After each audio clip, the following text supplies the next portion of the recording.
A lot can go into the making of a TikTok video. Every day that passes, these platforms get more and more competitive. That is why I always start with research. Probably the most important part of any video is you want to solve a problem or answer a question people are actually craving. I do this by looking at what other videos are doing well and think of the idea they are going after. One example is how to make money with AI is trending well if you look at a lot of videos on the trending tab section. If you can't think of anything you want to copy, don't feel afraid to be creative. Not everything is about making money. Simply put, the better idea, the smoother everything will be, because the more focused, polished, and clear idea you have before you hit record, the easier everything will be. I write my script out word for word and then film it. This video is a voiceover, so that's easy. But if I were acting, I would read the lines right before I click record, say them, and if I mess up, just do another take. I don't worry about pauses or ums or anything because I can cut that out in the edit. I will say, the more happy you are with the initial recording, the less work it will be in post-production. Social media offers a different experience than old media in that there is more of a connection between the creator. You can reach out and relate to your audience in a way never seen before, so keep that in mind, and that can increase engagement on your content. Your body senses are more attuned to bad audio than bad visuals,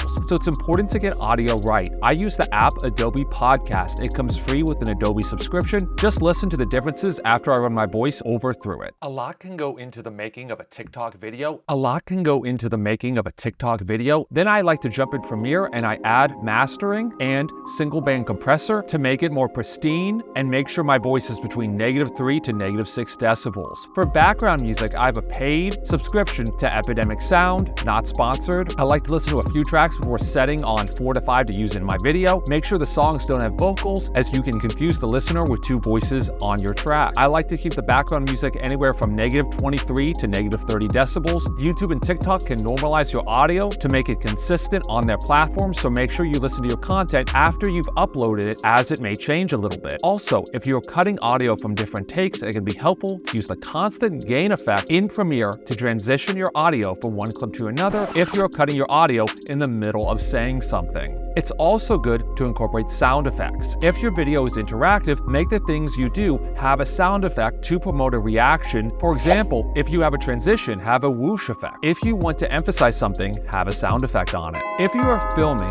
you can use your phone, but if you're using a camera, I recommend recording in 4K and then recording horizontally so you can capture all the footage. You can reposition anything that will be cut off vertically in the editing process. This makes it easier to film, and also some cameras are not built to film vertically, so your best quality will be filmed horizontally. When it comes to motion graphics, this is where I cheat a little bit. I use a one-time paid plugin called Wonder. It allows you to easily download stock footage and assets in Premiere Pro and After Effects. You can search for memes, stickers, and stock footage based on your search term. Again, this is great because you can look for stock footage to add text or put two things together and use blending modes to create something unique. The visuals are a usual starting out point when I want to show off detail or make a concise point in After Effects. If I want to use B-roll, I can put that in Premiere Pro, and if I want to add any effects on top of that, then I can right-click it and press Edit Composition in After Effects, and then it'll be taken to Adobe After Effects to add extra detail or text that I want. When you're done in After Effects, make sure you click Render and Replace in Premiere Pro so that you don't have to wait forever